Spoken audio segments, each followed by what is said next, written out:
Today we'll learn more about the offerings at the Waupaca campus of Fox Valley Technical College, take a look at the Waupaca Curling Club, meet the city's new development director. Jim Miller will stop by to give us insight into his annual pumpkin display, and we'll feature the pet of the month. I'm Joni Kern, and this is What's Happening Waupaca.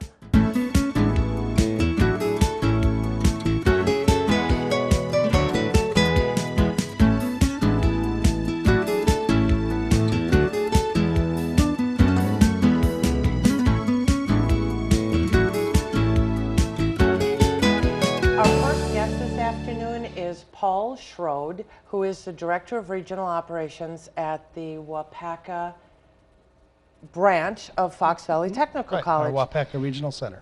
Thank you for being on the show, Paul. It's a pleasure to have you here. Well, it's a pleasure to be here. Thank you for inviting me. Thanks. I want to talk some about, I think, having the regional center here because I'm a student at Fox Valley Technical College is a great thing. But you enlightened me as to some of the things that you do that I wasn't aware of. So I want to talk about some of the programs you have, because you have degree programs that people can go to through their entire schooling here, but you also offer programs for people who just want to take classes and for kids. So tell us a little bit about that. All right. Well, first of all, we do offer complete degree programs here. The college offers both associate degrees and technical diplomas. We also have certificates which are focused groups of courses in particular areas of expertise. Out here we offer the medical assistant program, the nursing assistant program in their entirety. We offer business management, management development, a range of things like administrative office professional, medical office, medical coding specialist. Those kinds of programs can be done in their entirety here.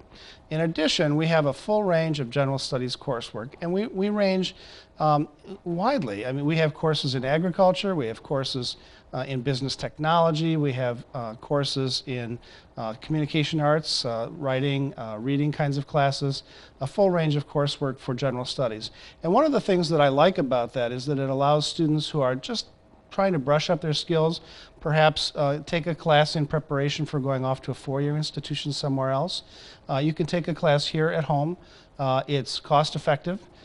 It's a place where you can live at home and go to school before you decide to transfer your credits or just have a good experience with the class. And it is considerably less expensive because I've known students who will do their first 2 years at Fox Valley Tech and then transfer the credits to the college just to save them some money. It's very common. In fact, we have some formal programs we've set up with several of the UW schools that allow students to take an associate's degree program with us and then transfer in as a junior at a four-year institution and pick up where they left off, or take the general studies core with us and then they start typically as a sophomore at a four-year institution. So if I'm not in school and I want to take a class just to learn something new, I know, for example, that you guys have done basket weaving, and I know that you guys have done sign language. So what kinds of classes do you offer just for a Saturday morning, I want to enrich myself?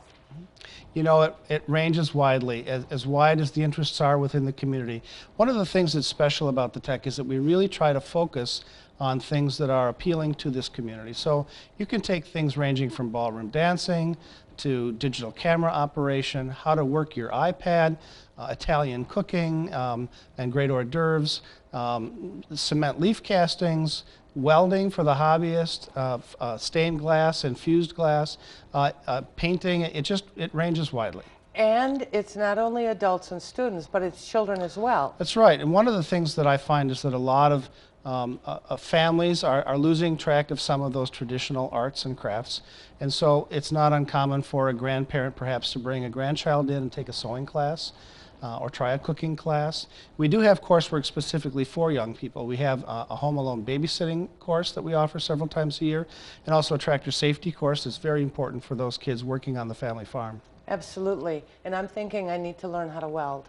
You know, welding is one of those skills that's very challenging. Everybody thinks it looks easy. It's not so easy. It isn't easy to do it well. That much I know. And I don't cook, so that whole Italian cooking thing is probably out, but welding might be right up my alley. We could probably teach you to cook, though. Now, you also have, in the month of October, you have a Scandinavian boutique. It's actually November. Yep. I'm sorry, in Yep. the month of November. What's going on with that? Well, several of our classes focus on handicrafts. We have a very active rose mauling class that's been going on for years. Wood carving. We have some Swedish weaving. We have some folks who do some cooking and food preparation, Scandinavian food. In fact, we make lefse on site. It's wonderful. And the glass artists, and they all come together, and the students and the faculty display their work, put it on sale. It's part of the curriculum, actually, because we're trying to teach students in these classes that you can actually make money and set up a business doing these kinds of things. So it's both fun, it's social for the students, but it's also a great opportunity for the community. It takes place typically the third weekend in November. It'll be Friday, Saturday of that weekend, and we'll have 500 to 700 people come through the building easily. Fabulous. So it's here at the Waupaca Center. Yes. And I can go on to the Fox Valley Technical College website. Yes. Which we will have on the screen, and then I can find all the information on that. Absolutely. Correct? Yep. And quickly before we go, you have a big thank you that you want to send out. I do. This community has been so warm and receptive to the tech and generous. We have raised lots of money from this community for scholarships targeted for people from the Waupaca area. And so we encourage students to apply for those scholarships. Every year we're happy to award them, and they really help students get a jump start on their education. And it's great that the community is backing you up. Absolutely. Thank you, Paul, so much for being on the show. I really enjoyed our chat. I Well, have to look forward to seeing you at the Scandinavian boutique. I'd love to see you there. Thank you so much. You're welcome.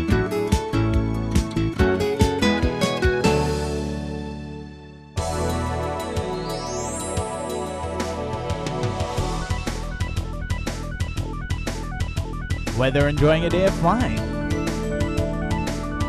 group gatherings, one of 50 Cherokee Stash Casher EAA professional pilots, supporting the community, our local businesses, aviation groups, and pilots of the future, we are the Waupaca Municipal Airport at Brunner Field. We have Jason Smith, who is a Waupaca High School head coach for the boys and girls curling. I got that right, Yes. right? Welcome to our show, Jason. I've had all kinds of fun talking to you for the last few minutes because I've learned all kinds of things about curling. For example, I wasn't aware the Waupaca High School had a curling club. I've been the coach for the last 9 seasons, and we had years ago, 50 years ago, they had a curling when curling was curling in high school, but they hadn't for a while. So I started something, and we've had a I team. think that's exciting. And last year you had 16 to 18 members of your curling club, Yep. right? And it's a letter sport, so you can get a club letter for it, which Yep. is pretty exciting. And this year we have the high school state curling championship will be in Waupaca. That'll be basically the gonna be- February 16th and 17th. So we'll have high schools from all over competing here in Waupaca. It's also a big year because you were telling me, I mean, I know that curling is a big part of the Winter Olympics, and the Winter Olympics start in February, so that's going to be a big deal for you. It'll be on TV, so there's lots of curling on TV, and I know people are always looking at it and going, what are they doing? I just wanted to give people a chance to know that Waupaca has a curling club. We've had it since 1879. In fact, they had it in 1879. They used to curl out on Mirror Lake. Wow. So now we have an indoor club. It's not outside. We have a warm club room. You were and telling can me watch that it. you're the head ice maker as well. Yes, I'm an ice maker down there. And you're part of the curling. I mean, you curl Yes, I too. do. Yes, I do. You brought along a broom. A lot of the comedians laugh about curling and they joke about curling because they talk about the sweeping. This is a curling broom. It's not like your broom like you'd sweep your house. This broom has a synthetic head on it, and it's used, you and your teammates will sweep in front of the curling stone, and that's part of the game. Sweeping is a huge part of the game. A good sweeping team is going to be a team that's probably going to end up winning the game. Right, because the sweeping is what gets the curling stone all the way down to the other end, right? It actually reduces the friction, and it'll drag longer. And if you sweep in front of that rock, it'll keep it straighter. So a lot of people think that you're speeding it up, but really you're not speeding up the rock. You're just keeping it going on the path that it was going on. I actually think this is a pretty nifty, because it's, I mean, this is a pretty nifty machine. Yep. I obviously don't know a lot about curling, but that leads us to the next point, because the end of October, you have an open house going on. We have some Learn to Curl events happening October 26th. That's a Saturday. That's going to happen from 2 o'clock till 8 o'clock. And then October 29th and October 30th, that's a Tuesday and a Wednesday. That's 6 o'clock to 8 o'clock. And that's open to students, middle school students and adults, open to anyone. There's food and beverages and just a chance to come down and try curling. But the club has everything. We have brooms to use. We have equipment with like sliders and we have, basically all you have to do is bring soft-soled shoes, like just your regular gym shoes, and some warm clothes because it is kind of cooler on the ice. And you were telling me that it's free to everybody. The open houses are free. We do have leagues, so if you really did like curling, then the leagues, there is a fee for the leagues. But for those open houses at night that learn to curl, no, it's a free event. That sounds like a ton of fun. And you have a website.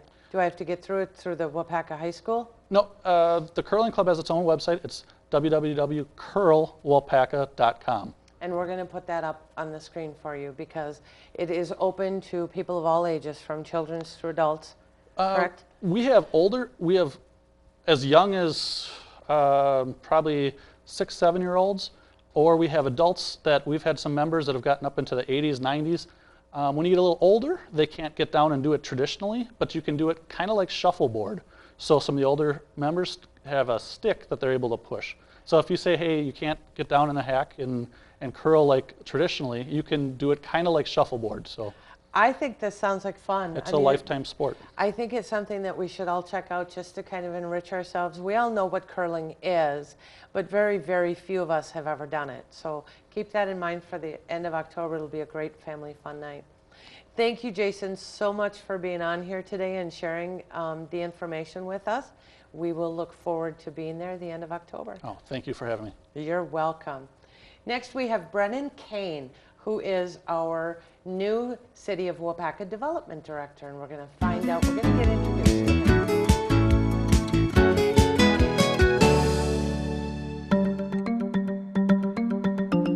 The Waupaca Senior Center offers a variety of activities and classes to help keep area seniors active and healthy. Whether it's getting your body moving with the Zumba Gold, relaxing your mind with Tai Chi, or keeping your body strong with arthritis exercises, the Waupaca Senior Center and its friendly staff has something for everyone. So come on down, the Waupaca Senior Center, located at 407 School Street, or call 258-4437. If your organization would like to be featured on What's Happening Waupaca, let us know. Call us at 715-258-4405 or visit our website, wintvwaupaca.com, for details. Our next guest today is Brennan Kane. You are the city's newest development director. That is correct. Right? Yes. Thanks for coming on today. Thank you for having me. We want to introduce you to the city of Waupaca. So why don't you tell us a little bit about yourself, where you came from and where you went to school? I originally came from Green Bay. It's where I grew up. I went to UW-Milwaukee for my undergrad and graduate studies in architecture and urban planning. In May of 2012, I graduated with a double master's in architecture and urban planning. During that time, I was fortunate to work full-time for a community down in Racine County called the Village of Mount Pleasant. We're located centrally between Chicago and Milwaukee along I-94. We had some great development opportunities down there, and I was able to gain a lot of experience that prepared me for coming into this position here.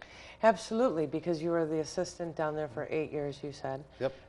So you came up here, and you really, I think that I kind of expected that as the City of Waupaca's development director, that you would be focused on where the city itself, like their new city hall or a city park. But you were telling me that you help with the development of the community as a whole, correct? Yep, I have two roles pretty much with the City of Waupaca. One of them is planning and development, or planning and zoning, and that's more of the day-to-day activities where I have homeowners come in, they have questions about their lot, they want to build a shed, have questions about adding on to their house, have to deal with violations, code enforcement. Those are some of the areas I have to cover. And then there's the other perspective, which is the economic development portion of my job. And that's really focusing on working with the existing businesses within the community, finding out what their needs are, and how we can help them continue to grow and expand within the city. And also working with some of the land that we have available throughout the city of Waupaca and bringing new business and industry into the community. So you're working, and you've got the East Gateway area, Yep.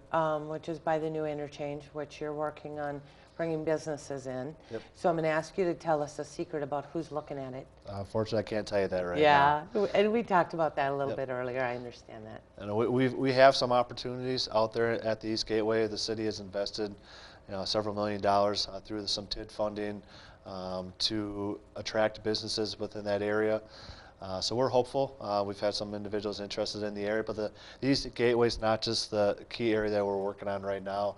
We also have a Main Street project that we look to start working on next year as well. Through our engineering department, we're actually looking to redo Main Street, and that process is hopefully to begin in 2014 and construction in 2015. So I'm definitely excited for that project. That's one of the reasons why I chose Waupaca as my next career move, was the opportunity to work on a smaller community, but the Main Street itself. You know, as I listen to you talk, because you're in planning and zoning with residential, so if I want to add a garage to my house or redo something, you're the guy that I talk to. I would think that that would be a fabulous way, as you talk to the citizens here on their own small projects. What a great way for you to get information about what direction they would like to see the city of Waupaca go. It's funny you bring that up. The city is going to be undergoing a 3-year strategic plan for economic development. And one of the focuses and one of the things that I really enjoy is working with residents and being very open and transparent with the community. So throughout the process of focusing on the city as a whole and the vision where we want to see the city grow in the next 5, 10, and 20 years, we're going to be looking for citizen input. We're going to be looking to establish some neighborhood groups and actually go into the neighborhoods and into the community and really seek their input. That's one of the key things that the city of Waupaca looked at when I was hired here, was my involvement with the community. That's one of the things I strive every day in my job, is to be very open, very transparent with the community and the residents that come in. Well, and I think that's great because, you know, when you talk about economic development, I think a lot of people become concerned that their feelings and their needs aren't going to be met, that it's all about the city wanting to do what they want to do. So it's one of the nice things about Waupaca is that it's a very tight-knit community. I mean, with 6,800 people or whatever there is, it's still pretty small, but there's room to grow.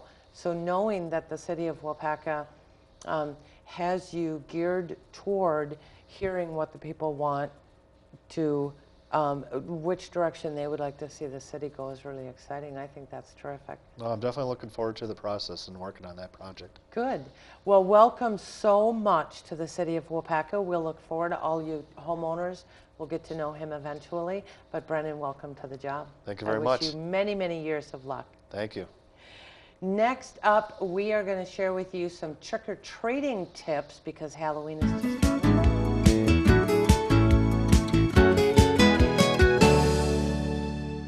The best way to protect you and your family during severe weather is to have NOAA Weather Radio All Hazards. The radio will tell you when a storm watch is in effect, and if a tornado is actually spotted, a tornado warning will be issued to tell you to get to shelter. The radio's alarm feature can wake you up at night to warn you. Most electronic stores sell weather radios. Look for a radio with SAME technology that lets you program it to alert you only for the emergencies that affect your area. For more information, go to readywisconsin.wi.gov.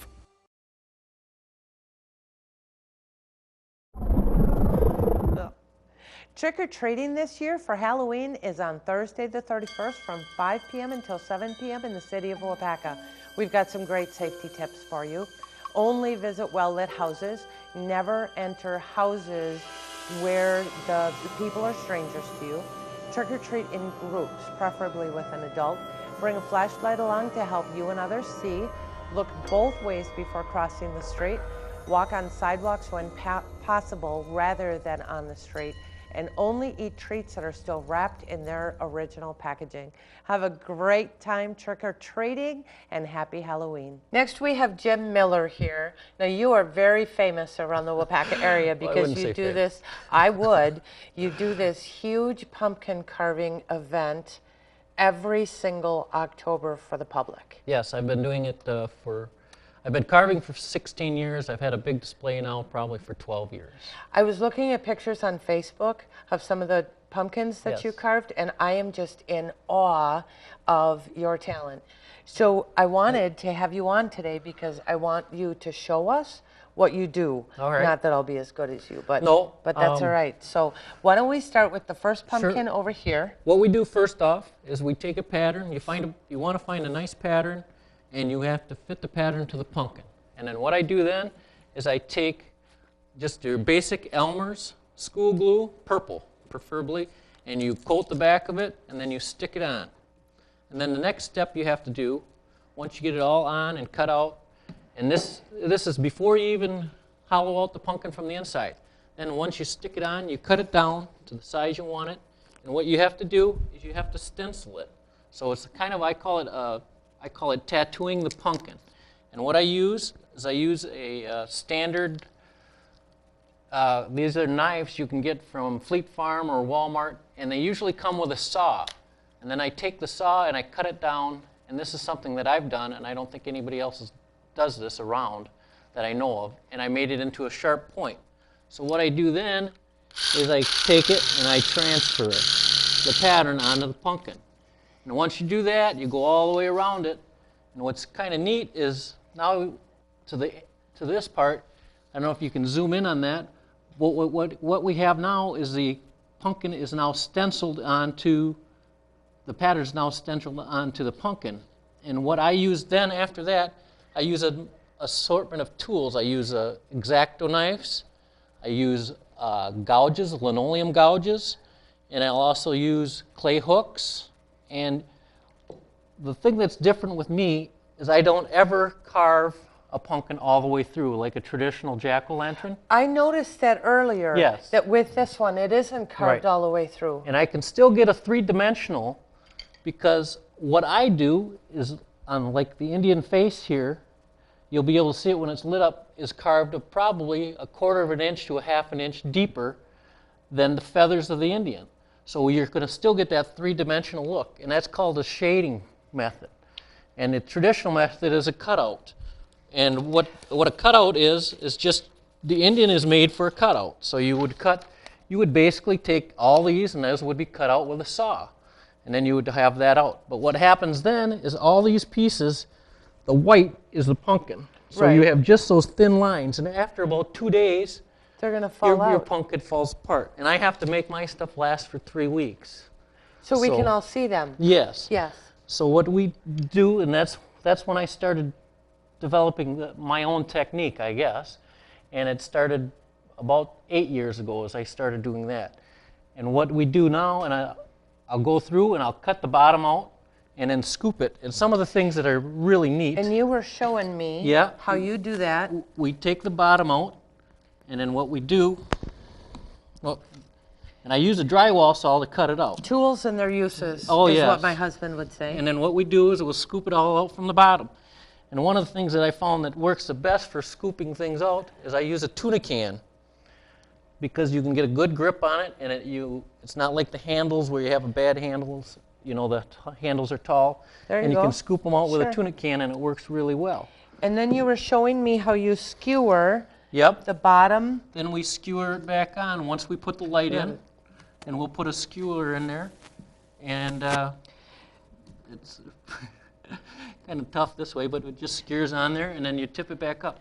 And the other great thing about doing it from the bottom is you don't have to worry then about the top. As the pumpkin gets old, it shrinks and it falls in. And the Yep. the top of the pumpkin. Yeah. There's a reason I don't carve pumpkins, and because Yeah. first of all, I'm not very artistic, and secondly, they always fall apart. Yeah, and I so get- now I got some good hints. It's not as hard as it looks, and it's not as artistic as you think it is. Most of these are patterns I get, and I get them from the website, Stonykins, or there's a few other websites out there that are really good. And over the years, I've come up with a few tricks of my own.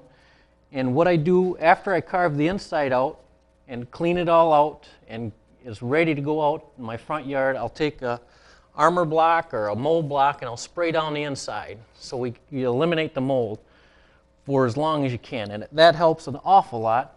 And then what I do on the front side so it doesn't dry out so much is I used to put chemicals and things like that on it, and I came up with a Murphy's oil soap, which is just a soap, and it's not harmful like animals or dogs or anything like that. So we spray that down. I usually have my daughter or my kids when they're home spray them down for me.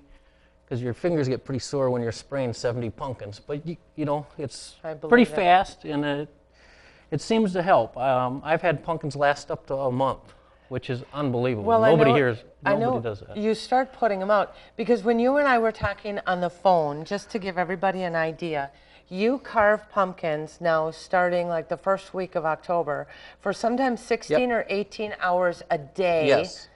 to get this whole setup done. Yes. What I'll have is upwards of 70 pumpkins in my garage that are just like this one.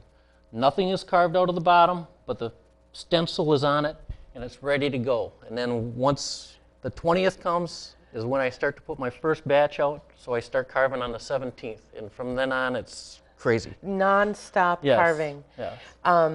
So you, last year, you took donations Yes. for a purpose. Are you going to do the same thing Yeah, this year? we always collect canned goods for the food pantry in town, and then we also turn around and take some of the proceeds after we cover our expenses and things like that. We go out and buy more canned goods for the food pantry. And I That's would have to say, fabulous. Waupaca last year, they donated more than 600 canned goods, so it was really great. And then we probably put another 400 in ourselves. And we've had the food pantry on the Yeah, show, so I so- think that's fabulous. That is Yep. terrific. Where can we find you now? After the 20th of October, right? After the 20th, I'll be in my garage. You'll But be it's- sleeping yeah, is what you'll be doing. That too. But go ahead. The where can we find the display? We're on Golke Road, and which is out by Hartman Creek. So if you go out on 54, you take a left at the town hall, and you go down about a mile and then take a right, and that's Golke Road, and you can't miss us. Right now I've got over 200 pumpkins in my yard, and they're just waiting to come in and get stencils on. So you can find us there. There'll be posters all around the town. Chamber of Commerce knows about me, so if you call the chamber, they'll be more than happy to direct you out. And you can find us on Facebook, and you can look at Pumpkin Time at the Millers, and we'll have some directions out there for you too. Fabulous. Sounds like fun. I am going to look forward to seeing this display. All right. I'm kind of ashamed that I didn't know about it until this year, but I am really excited about seeing what you do because I looked at them online and you just do some beautiful work, Jim. Thank you. So thanks for coming on and showing us and telling us all our secrets. Now I'll be as good as you. Yes. Not. Thanks for having me. You bet. Next on the show, we have our pet of the month and Monica Gardner.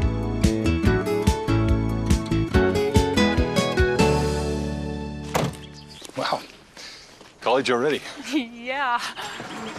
We gotta go. I love you. I love you too, Daddy. And thanks for everything. Gratitude. Pass it on. A message from the Foundation for a Better Life.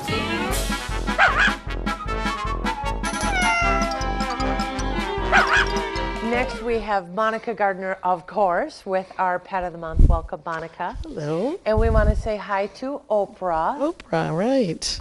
She is one of your pets that is, she's 5+ years old. So she qualifies for the Purina. So why don't you remind us again what that program is? Okay, it's called Purina Pets for People. And so anybody that's 55 years or older can come and apply to adopt a cat. And if the cat is over 5 years old, then they can get the cat for free. And that's a great way to be able to add, because animals are so good for us. They're good for our health. I mean, the biggest thing they do, I think, is alleviate stress and lower blood pressure and things like that. And besides which, they're fun to have around, and I'm big on animals, as we all Right. know. So it helps our older kitties get into homes, and it helps older people be able to afford them. You and I were talking a few days ago too about adopting adult pets, because we all want to adopt puppies and kitties. And the reason I always thought was because then I could teach them my ways. And you reminded me how good most adult animals, they're not at the shelter because they're horrible animals. They're at the shelter because they have been dropped off for whatever reason and they need to be Right. rehomed. A lot of times it's just the people are moving, and that's the number one reason these days. I'm moving, and where I'm moving, I can't take the dog or Yep. the cat or whatever, or I can't afford to care for it anymore. So So we really need to take a look at bringing adult animals into our home. They're a little bit easier too. they need homes So- just as much as the puppies and kittens do. Absolutely, absolutely. So thank you, Monica. Thank you. We will look forward, thank you for coming, Oprah. We will look forward to seeing you next month We'll be with here. another wonderful face. Okay. Thanks so much for joining us for What's Happening in Waupaca. We still have some space available on our November and December episodes. If you have something going on during the holiday season and you want to come on the show, give us a call at 715-258-4405.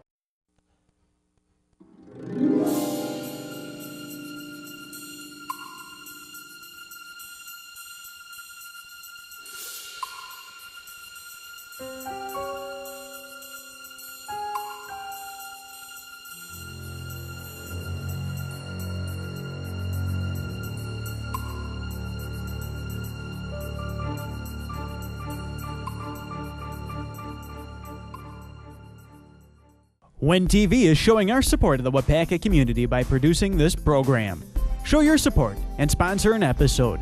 Let's keep everyone in the know about all the great things going on right here in Waupaca. Call 715-258-4405 for details.